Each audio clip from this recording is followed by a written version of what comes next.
So before I begin, I want you guys to ask yourself a question. What suffering have you been going through lately? And I want you to think about it as we talk, because what I want you to do is to suffer better.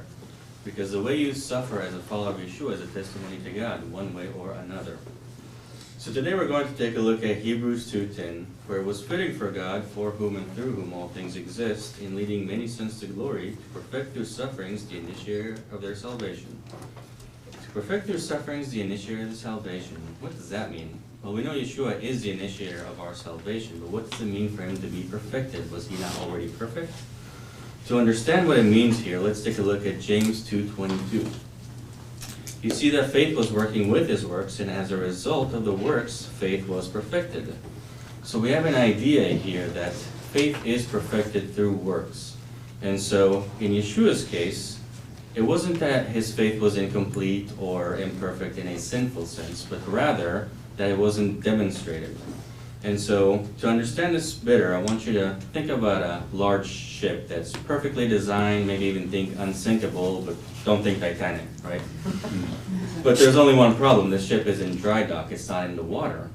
And so, it's not until a ship is put in water and it can withstand the waves where its seaworthiness can be tested. It doesn't no good to anybody in dry dock. And so faith is like that ship. It's not until it's tested and put through trials and suffering where its strength and resilience can be proven and demonstrated. And so Yeshua had his faith that was perfect, and it wasn't sinfully imperfect, but it wasn't demonstrated until he did the work. And the ultimate work he did is death on a Roman cross, but he had to do it through suffering. Without that, he could not have demonstrated his faith. It would not have been made complete. And so, without that suffering, his mission could not have been completed. Now you may ask yourself and say, well, that's good for him, but what does that have to do with me? Well, I'm glad you asked. So Philippians 3:10 tells us we're called to share in his suffering, and James 1 verses 2-4 tells us that suffering produces maturity, completeness, and perfection in our own faith. So just like Messiah had to suffer for his perfection, you also have to suffer for your perfection. So let me ask you again, what suffering are you going through right now? Are you mourning the loss of a loved one? Are you struggling with a broken relationship and you don't know how to fix it? Are you lonely or scared and you think that nobody understands you or can see you truly? Are you feeling the mortality, the earthly mortality, as each day passes? Are you lying in bed in your home in pain and you can't eat and you can't sleep and all you can think about is, God, why are you doing this to me? Can we do this some other way? No, brothers and sisters, there is no other way. Don't be fooled into thinking that your suffering is incidental or coincidental to your life. It's not optional. It's mandatory. It's essential to your life. There is no plan of God without suffering. There is no salvation without suffering. There is no growth without suffering. There is no perfecting of you except through suffering. Can you see that? Can you see it in the text here? And so, how are you going to respond to suffering? Are you going to be angry and bitter? Are you going to complain? Are you going to be surprised of this, as if something strange were happening to you? No, turn to Yeshua. Pray for wisdom. Trust in him. Say, God, how are you trying to grow me here? Where are you trying to mature me? What is it that you want me to learn from this trial? That's how God wants you to suffer. That's how you suffer better. You glorify him by suffering joyfully and trusting him in that trial. And so, if you've already trusted in Messiah, use the way you suffer to glorify God. Let people see how you suffer joyfully through trials.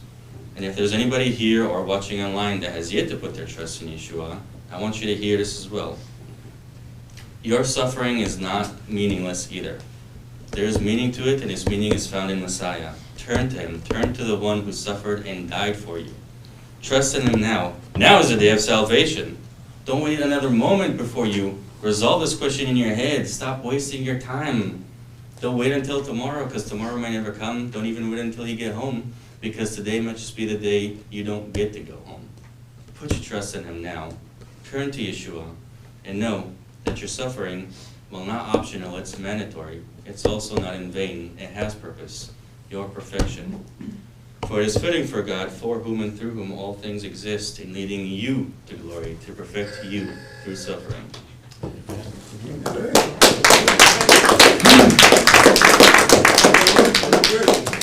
Thank you, Neal. Most depressing sermon I've ever heard. But we thank you for it. We suffered. Okay, by the way, you did a good job. Did a good job. So, what was, did he give explanation? Yes. Yeah. What did he explain? Suffering. Suffering. Yeah, certainly his main point in that. That faith is perfected through works, through suffering, and so that was, we got your point, thank you.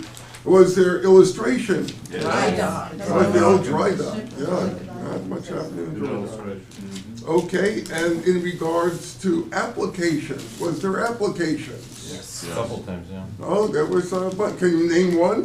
Yes. Trust in Trust in the Yeshua. suffering, like trust God, trust Jesus. Yeah, in the suffering. okay, and especially if you don't know the Lord and things like that. It was a lovely appeal, and exhortation, was there? Yeah, I mean, I was really happy with your exhortation there. That's great, you did a good job, very good, Neal, thank you. Anything else, other things that you can note from what he said there?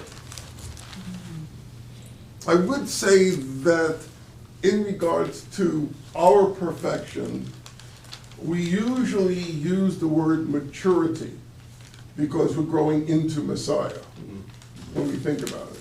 For his perfection, it had to do with the perfection of a high priest suffering unto becoming a sacrifice. So there's a slight difference. So we might be thinking in terms of our maturity, and that might be a helpful word when speaking. But I thought you did a very good job.